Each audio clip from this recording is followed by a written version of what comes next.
guys, j'espère que vous allez bien. Actuellement, on va y aller avec une question. On va débuter avec une question. Doit-on séparer l'œuvre de l'homme? Ou est-ce qu'on doit les combiner parce que ça représente la même chose? C'est-à-dire que vous savez, on est tous appelés à avoir une mission. Et des fois, on a, malgré notre comportement imparfait, on a toute une mission, un appel. Est-ce que suite à ça, en sachant ça, en comprenant ça, doit-on maintenant séparer les deux? Est-ce qu'on doit réellement faire la distinction de l'œuvre qui est présentée et de l'action de qu'est-ce que représente l'homme imparfait? Ou pas? Oui, c'est la question. On y va avec cette question. Et du côté du Congo, donc même pas seulement du Congo, du côté chrétien, de la vie chrétienne, parce que tout est mis en question. Tout est mis en question. Il y a des pétitions qui ont été sorties pour boycotter, canceller un gros concert chrétien qui est supposé avoir lieu, je pense que c'est le 30 mai ou le 31 mai, au Zénith de Paris, qui est une très grande salle prestigieuse, où ce qu'habituellement, c'est toujours des concerts mondains. Mais vous savez, l'ennemi du diable, quand il entend... Ah! Déjà qu'on dit quand deux personnes sont réunies au nom de Dieu,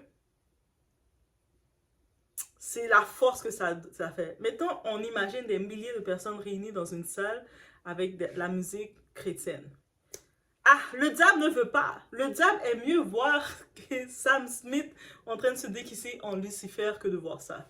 Et il va utiliser tous les trucs pour annuler ça. Bref, on va parler de ça. On est bien chez Adoa. It's about everything. On y va sans perdre d'instant.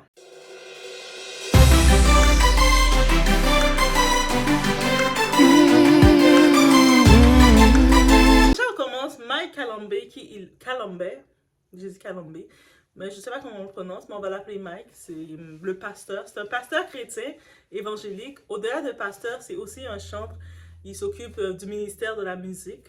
Et lui, justement, dans son mandat, du côté de son œuvre, dans son ministère, il a la possibilité, il va faire un grand concert, donc sortir de l'Afrique, du Congo, pour aller jusqu'en France, aller rejoindre des gens, rassembler des gens de différentes églises. Parce que dans un événement, les grands concerts chrétiens, dites-vous que c'est pas pour une église seulement. Des fois, chaque église, on a nos propres activités, mais là, c'est un lieu de rassemblement qu'on regroupe, on rejoint toutes les chrétiens d'un peu partout qui se rejoignent, ils viennent se rejoindre.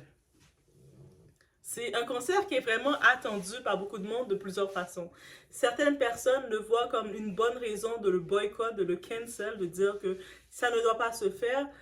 Et on va faire une pétition pour annuler le tout, pour saboter le tout parce que on ne veut pas de lui. Et d'autres personnes disent que non, on va tenir ferme à ça parce que l'œuvre qu'il fait, l'appel qu'il a à faire, c'est plus que qui qu'il représente. Et je sais que c'est partagé selon la foi de chacun. OK? La foi, c'est pour ça que j'ai fait mon choix d'être chrétienne évangélique, parce que être chrétienne évangélique, c'est que on est là pour avoir la possibilité d'évangéliser où ce qu'on est, comme on est. Et comme on n'est pas parfait aux yeux des hommes. C'est-à-dire, quand tu es dans certains sites chrétiens comme protestants ou autres que je nomme, oui, malheureusement, ils vont dire, t'as un tatou, tu peux pas croire en Dieu. Si tu t'es fait tatouer, t'es antichrist et puis ils vont te détester, te blasphémer et puis ils vont te mettre de côté. Alors que le côté évangélique, ils regardent au-delà de ce que, de ça, de ta pochette universelle, parce qu'ils savent que tu ne peux pas être parfait, tu ne peux pas faire semblant d'être parfait, tu ne peux pas prétendre être parfait. On est imparfait et c'est notre imperfection qui allons évangéliser les gens. C'est cette nature de chrétien évangélique, cette particularité que je prends en compte et que des fois tu peux arriver avec ton imperfection, venir si Dieu t'a appelé, t'a touché. Jésus, c'est parce que chrétien, t'es en Christ, c'est Jésus qui t'a appelé, qui t'a touché, qui te met dans une position. Des fois, il peut te mettre, tu vas te retrouver dans une soirée mondaine, des fois dans un nightclub, et il vient te toucher. Là, maintenant, c'est parce que tu devais sauver l'âme de quelqu'un dans cet endroit. Il peut t'utiliser où ce que tu es, donc on peut comprendre qu'on n'est pas dans la perfection. Là où ce que ça vient le tout, on parle de son ex-femme. Je pense que c'est depuis 2018-2019 qu'ils ont divorcé officiellement. Techniquement, Je ne sais pas quel arrangement qui s'est fait, si c'est du côté du Congo ou elle est aux États-Unis, mais ils ont fait des arrangements. Je pense que lui disait que dans une entrevue, j'avais vu rapidement, il est allé aux États-Unis et il a la garde des enfants. Ils ont deux petits garçons ensemble et c'est lui qui a la garde des enfants. Bien entendu, ça peut choquer n'importe quelle femme de se dire, mais comment c'est moi la mère et puis c'est le père qui a la garde de mes enfants alors que c'est moi qui a fait l'enfant. Tu n'as pas fait l'enfant tout seul. Maintenant, en 2024, on est dans l'ère que la justice, l'État vont regarder quel parent qui peut être plus apte pour s'occuper de l'enfant, que ce soit financier, que ce soit du côté stabilité et peu importe. Je ne dis pas que Pénel, son ex-femme, la mère des enfants, n'est pas apte et tout ça. Ils regardent lequel peut être le plus apte, peut donner le plus de confort à l'enfant parce que quand on parle de séparation, souvent on parle de ces deux couples, mais on regarde l'enfant. Maintenant, on n'y va plus d'emblée de dire qu'on va mettre les enfants chez... Ok, on met les enfants chez maman parce que c'est la femme. Non. On regarde quel parent qui est le plus apte. Et donc, dans ce cas-ci, c'est lui, à ce qui paraît, qui a la garde des enfants. Mais de là, c'est pas ça le problème en tant que tel. Le problème, on a pu voir sur les réseaux, on a encore accès, que ce soit sur le réseau de Twitter qu'on connaît de Elon Musk, là, le réseau de Elon Musk, c'est son journal. C'est son journal. Je pense qu'elle a vraiment besoin de s'exprimer. Donc, elle a partagé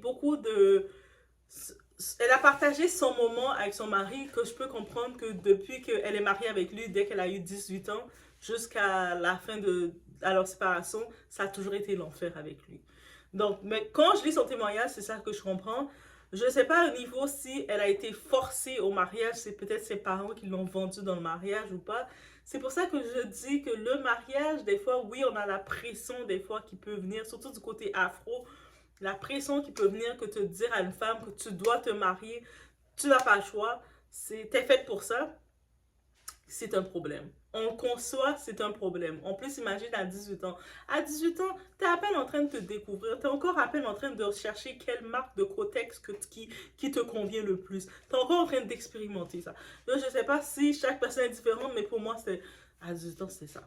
Donc, là, maintenant, tu te retrouves marié dans une vie de famille, dans un foyer avec un homme qui est un peu plus âgé que toi, plus influent. Il y a le rapport d'influence plus grand, tu sais, autre qu'on dit que les hommes, ils viennent, ils se positionnent en leader. En plus de ça, mais toi, t'es une jeune femme et puis t'as un homme plus âgé, donc j'imagine le rapport aussi que ça peut avoir. Elle a montré des photos très chocs, donc oui, on est conscient qu'elle a souffert, parce qu'elle a montré des photos de sa deuxième grossesse, où elle montrait des marques en disant que c'est lui, c'est Mike Calambé, le pasteur chrétien, qui lui a infligé ça, et il faisait beaucoup pire, il voulait même la vendre pour avoir des relations avec des gens. Vous savez, aux États-Unis, on parle là, c'est la chute de Diddy. Au Congo, du côté chrétien, on parle que le monde maintenant veut faire la chute de Mike Calambé. Et elle expose, moi je me dis, si elle prend les réseaux pour exposer tous les détails, sachant que ces enfants qui grandissent, tout ce qui est sur les réseaux, pensez pas que vous faites juste votre journal intime, vous défoulez. Au pire, vous voulez vous défouler un journal intime, vous voulez pas que ça ait un impact sur vos enfants, achetez-vous un cahier. Achète-toi un cahier, prends-toi un crayon, t'écris « Cher journal ». Non, non, non, non, non. T'écris dans ton journal. Et tu le fermes, tu prends un petit tiroir, tu prends une clé, tu déposes ton journal, tu fermes ta clé et tu le gardes là. Si tu décides maintenant de prendre toutes tes émotions, tous tes états et d'aller sur les réseaux, d'étaler tous les détails d'intimité sans rien laisser, je peux comprendre. C'est-à-dire que tu veux revendiquer quelque chose et que tu veux une justice. Ok, c'est correct. Mais aussi, le fait que tu le mets sur les réseaux, donc les gens qui ont accès à ça, il y a beaucoup de monde qui sont aussi dans ce genre de relation-là. Donc, les gens qui sont dans ce genre de relation, mais qu'est-ce que tu les amènes à dire? Oh my God, mais moi, je me reconnais dedans. Et ils regardent ta suite. Donc, c'est-à-dire que ce que tu veux, c'est détruire ton bourreau. Tu dis, moi, peu importe, je suis là pour détruire mon bourreau, peu importe que le bourreau soit le père de mes enfants ou pas, je veux le détruire. Parce qu'il m'a détruit, je veux le détruire. Et il faut être conséquent parce que quand c'est mis sur les réseaux, on ne peut pas penser après, on va le retirer des réseaux et passer à autre chose. Ok, c'est parti. Parce qu'à un moment, j'avais vu un clip qui disait, je sais pas si, je me dis peut-être c'est de la pression qu'on l'a donné de faire ça. Une vidéo où elle demandait pardon, elle s'excusait, je sais. C'est pour ça que je me dis, il y a probablement dans son entourage du monde qui lui ont donné une certaine pression de faire des genres d'excuses. Mais en date d'aujourd'hui, 2024, son réseau est très actif et puis elle a même exposé le nom de certaines personnes. Il y a même certaines personnes qui veulent faire une poursuite contre elle parce qu'elle a nommé des noms et surtout des noms dans le côté chrétien. Donc, est-ce que c'est une façon de dire au monde, vous ne pouvez pas faire confiance à la chrétienté à cause de ces personnes? Et moi, j'en viens à une parole de mon pasteur, Alberto Carbone. Je dis mon pasteur, pourquoi? On s'identifie toujours à notre pasteur, celui qu'on a fait notre baptême. Lui, qu'est-ce qu'il disait? Il disait que la phrase, l'excuse qu'il entend souvent dire, à nous, surtout il nous entend souvent dire des fois, oh, moi, je vais plus à telle église parce que j'ai un problème avec... les gens de l'église sont hypocrites, les gens de l'église sont ci, ou j'ai un problème avec telle personne qui est là. Mais il a dit, mais tu sais quoi? Quand tu viens à l'église, tu viens pas dans un lieu de perfection. Si tu viens à l'église pour ton pasteur, tu viens à l'église pour les gens qui sont dans l'église. Oh, je viens à l'église pour la sœur, je viens à l'église pour chercher mon mari là. Tu vas être déçu. Tu vas être déçu de te rendre compte que les gens ne sont pas parfaits. Que ce soit des fois, tu vas rencontrer des fois moi je me rappelle, il y a ce type-là, il étudiait, là je pense qu'il est devenu pasteur parce qu'il étudiait en théologie pour devenir pasteur, mais lui c'était un vrai perv. Donc, il était sur le réseau Snapchat, il envoyait la photo de ses anatomies, il n'y a même pas à peine 2 ans de ça. Et pourtant, au même moment, il faisait des soirs et des zooms de prière. Dans son zoom de prière, après un moment, oh attends, on va prier encore pour toi. Et puis il sort c'est comme, ton Saint-Esprit est allé loin, toi. Mais bref, juste pour vous dire, ça veut dire que si on s'arrête aux événements des gens de l'Église ou aux pasteurs, avec tout ce qu'on entend, les histoires des pasteurs, les histoires des gens de l'Église, dis-toi que personne à la fois, on va boycotter tout ça. On va boycotter les concerts d'Église, on va boycotter l'Église tout court, on va boycotter tout ça. On va tout rester dans le monde, let's go chill. Allons dans les clubs, allons dans les choses, allons dans la débauche, parce que... Et c'est là que je dois venir sur ce sujet-là. Donc, oui, je comprends. Légalement, elle veut faire une plainte officielle contre ce type-là. C'est contre le type. C'est-à-dire, c'est contre Mike Callombe, son ex-mari, que je dirais que la plainte doit aller directement. Oui, je peux comprendre que le concert, c'est lui qui le fait. Maintenant, je me dis, je suis partagée. Guys, je suis réellement partagée. Je me dis, le concert, le fait que c'est lui qui est comme à l'avant de ce concert-là. Donc, ça veut dire, est-ce qu'il doit tout arrêter ça pour être jugé par cette femme et par les fans de cette femme qui disent que mais il doit être jugé, il peut pas être à l'avant faire un concert chrétien, que même si dans son concert chrétien, on ne sait pas qui va assister, parce que des fois, dans des types d'événements comme ça, dites-vous que le monde qui va à l'église, c'est le monde qui ont déjà fait le choix d'y aller. Mais quand c'est des fois les endroits où ce que tu peux sauver quelqu'un qui va pas à l'église, c'est dans des événements. Tu sais, des fois, tu invites ton ami, c'est pour ça qu'ils font souvent des événements, que ce soit...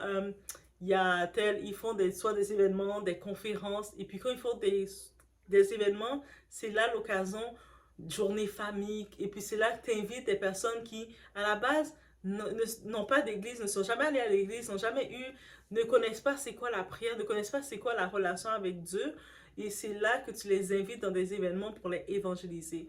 Mais là, si je comprends le raisonnement de l'ex-femme, Pénel, elle se dit que elle veut briser un lieu qui peut servir à évangéliser quelqu'un. Peut-être quelqu'un, quelque part, il y a une de ses amies, peut-être sa collègue de travail, quelqu'un, quelque part, a invité quelqu'un à venir à l'église et cette personne-là, c'était sa libération qu'il allait recevoir. Et là, avec tout le scandale qui est en train de se faire, les pétitions, je pense qu'il y a même des gens qui commencent à appeler la salle Zénith pour pouvoir tout annuler ça. Et des fois, je vois le plaisir des gens qui ne sont même pas chrétiens. Tu sais, c'est ça l'affaire. Je vois des gens qui sont même pas chrétiens, qui n'ont même aucune foi, qui, eux autres, ils prennent un grand plaisir de dire, ah oui, vous voyez, je vous avais dit que le monde chrétien, c'était mauvais.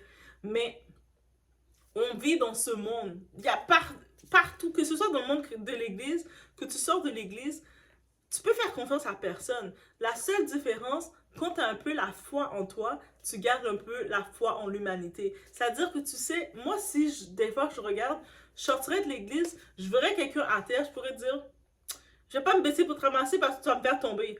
Mais des fois, quand je garde la parole en moi, je dis, tu sais quoi? Ce que j'ai en moi est plus fort que ce qui est à terre. Donc, même si la personne essaie de me faire tomber, je sais que ce qui est en moi ne va pas me laisser tomber. Et je vais pouvoir aider l'autre personne. C'est ça, tout ça, c'est les paroles chrétiennes évangéliques qui m'ont aidé à avoir cette façon de voir. Donc, je sais que, et puis je sais aussi que moi, de passer de catholique à chrétienne évangélique, c'est avec la louange. C'est en écoutant les paroles, c'est comme ça que j'ai commencé à vraiment comprendre les paroles, à vraiment comprendre l'histoire de la Bible, à le mettre en application et à le comprendre. C'est-à-dire que je me disais que maintenant, je sais que c'est un concert chrétien, c'est aussi très possible de savoir combien d'âmes, combien de gens qui vivent dans la noirceur, combien de gens qui n'ont aucun espoir. La pire chose que tu peux être dans ce monde, c'est de ne pas avoir d'espoir. Tu vas te coucher dans ton lit avec les mêmes problèmes que tu as, tu te lèves avec les mêmes problèmes et tu n'as jamais d'espoir. Tu tournes en rond tel un hamster. Et puis des fois, tu arrives et là, tu entends un chant. Des fois, c'est le chant que tu entends, la parole que tu devais entendre, qui laisse entendre. Mais tu sais, il est adorable. Marche devant. Il contrôle tes pieds, laisse-le te contrôler. T'entends? Juste une petite parole qui peut sembler de même, mais c'était cette parole qui devait te toucher et changer toute ta façon et te donne une assurance que tu n'avais pas pour avancer. Et c'est pour ça que je suis partagée. Et en tant que telle, je me dis, ok, oui, on va y aller dans les faits. Comme elle est l'ex-femme, elle a décidé qu'elle ne veut pas du tout que le concert se fasse au Zénith. Peut-être que depuis le temps qu'ils étaient divorcés, il continuait de prêcher, faire ses trucs, c'était correct pour elle. Peut-être de voir aussi que là, il s'apprête à faire un aussi gros concert, ça la trouble parce que on va quand même se dire, c'est une ex. Et puis, c'est rare qu'un ex veut savoir que tu arrives à te rendre aussi loin sans lui, que tu es capable de continuer de faire ta vie et d'avancer sans lui. C'est sûr, l'ex va essayer de te remettre devant toi tes erreurs. La même façon que tu avais tes anciens amis, ton ancien groupe d'amis. Et là, vous étiez ensemble, dans la galère, ensemble, en train de faire vos trucs. Là, vous êtes séparés, chacun est de votre côté. Et là, toi, tu continues d'avancer, de faire tes trucs et t'avances. Tu restes pas sur place. Est-ce que tu penses que tes anciens amis vont être contents pour toi? Non. C'est sûr qu'ils vont chercher à te saboter, de dire, ah, mais non, Doa était comme ça. Ah, mais non, Doa est comme ça. C'est sûr. C'est certain que tes anciens amis ne veulent pas te voir avancer, comme tes ex ne veulent pas vouloir savoir que tu avances et que tu as des bénédictions sans eux. C'est-à-dire qu'ils se rendent compte que c'est pas eux qui te donnaient, ils n'étaient pas ta source de chance. Mais parce que beaucoup de gens, ils se disent être la source de chance de quelqu'un jusqu'à ce qu'ils se rendent compte qu'ils sont plus dans la vie de la personne et la personne continue de briller. Et des fois aussi, il y a des matchs de l'enfer. C'est ça aussi il faut comprendre. Des fois, tu te mets avec quelqu'un en pensant que c'est ton partenaire, mais c'est ton ennemi. Combien de gens se sont mariés avec leur ennemi? Ah, c'est vrai. Des fois, tu te maries avec quelqu'un jusqu'à ce que tu te rends compte que vous n'étiez pas un match. C'est-à-dire que vous êtes deux ennemis ensemble, mariés ensemble. Et c'est sûr que quand tu es avec quelqu'un dans ce qui est ton ennemi, mais il n'y a rien de bon qui va sortir de la relation. Est-ce que tu penses également quelque chose de bon va sortir quand tu es marié à quelqu'un qui sort pas le meilleur de toi-même? Non. Donc, c'est cette question que je vous pose. Même moi, j'ai aucune réponse à ça. Maintenant, je me dis, est-ce que vous êtes pour le boycott complètement de ce concert chrétien À la place qu'ils continuent de faire des concerts mondains, à la place, au pire, qu'ils invitent Nicki Minaj, ils invitent je sais pas trop qui pour dire twerk là, venir twerk sur la scène et puis faire let's go, twerk, twerk, twerk. Parce que, et that's it. Parce que je pense que y a, le monde, ils amènent tellement de combats dès qu'il s'agit d'un mouvement chrétien dans ce monde. Et puis ils mettent tellement de... Ils ferment leurs yeux et ils mettent tellement de tolérance on voit comme Sam Smith qui faisait son affaire de démon, déguisé en démon. Tout le monde est comme, on accepte ça, c'est même toléré, normalisé. Mais dès qu'on entend événement chrétien, c'est l'occasion de pointer du doigt, de commencer à chercher tout ça et de dire non, ça ne doit pas se faire comme ça parce qu'il est ci, parce qu'il est ça. Mais c'est ça que je dis. Donc je me dis que c'est un combat du monde, mais les chrétiens, est-ce qu'on est appelé à dominer sur le monde? On n'est pas appelé à dominer sur le monde. On est venu passer le message en Christ, mais on n'est pas appelé à dominer sur le monde parce que dans ce monde, c'est les démons qui sont là. C'est Satan qui est là, c'est avec toutes les anges de Satan qui sont là. Ça veut dire que eux autres, en étant là, est-ce qu'ils sont contents de savoir que maintenant ils disent, attends, lui là, il pense venir faire son concert chrétien au Zénith pour commencer à dire Jésus, Jésus, alors que moi, je suis là en train de parler de mon règne. Ça va pas se faire. On va saboter, on va utiliser sa faiblesse pour saboter tout ça. Bref, c'est ce que je pense de tout ça concernant le concert, l'annulation de ce concert. Sinon, je me dis, si elle a des plaintes officielles à faire, qu'elle va en justice, qu'elle va présenter ses plaintes. Elle a des photos, elle a toutes les plaintes, qu'elle va elle va représenter les plaintes. Bref, vous l'êtes sur ce. Et vous avez compris. Quand vous approchez du plan de Dieu, le plan que Dieu a laissé pour vous, vous allez voir, l'armée de Satan, l'ennemi va venir vous bousculer, va venir, il veut pas ça. Allez, Satan veut pas ça là. C'est là que vous allez voir, les pétitions vont sortir. Les gens de partout vont commencer à vous dire, toi, tu veux faire ça, mais t'as pas vu qu'est-ce que tu es? Tu ne vas pas le faire. Il les expose et tout va sortir. Bref, je vous laisse sur ce. On va voir qu'est-ce qui va se passer face à tout ça. Mais dans tous les cas, notre foi n'est pas reliée à un homme. Notre foi n'est pas reliée à un pasteur. Notre foi n'est pas reliée aux gens d'église. Notre foi est reliée en Christ. Notre foi est reliée à Jésus. C'est en Jésus qu'on regarde. Et Jésus, on dit, Jésus, tu sais que je ne suis pas parfait. Tu sais qui je suis. Si tu me mets là, tu as une raison que tu m'as donné cette mission-là. On retourne rapidement concernant Moïse, quand il amenait tout le peuple avec lui. Et à une partie du moment, il a dit, non, je ne peux pas aller plus loin. Et puis, il a donné sa place à Josué pour continuer avec le peuple. Il a dit, je ne peux pas aller plus loin. Est-ce que peut-être que c'est ça qu'il va devoir aussi faire Mike Kalambé, s'arrêter? Ou est-ce que sa route, c'est vraiment de continuer le concert parce qu'on a donné le concert et puis sur place, c'était son dernier combat. Il y a ça aussi, on ne sait pas c'est quoi le plan qu'on a laissé. Mais bref, je vous laisse sur ce. Vous étiez avec la Doua, c'était mon impression face à tout ça.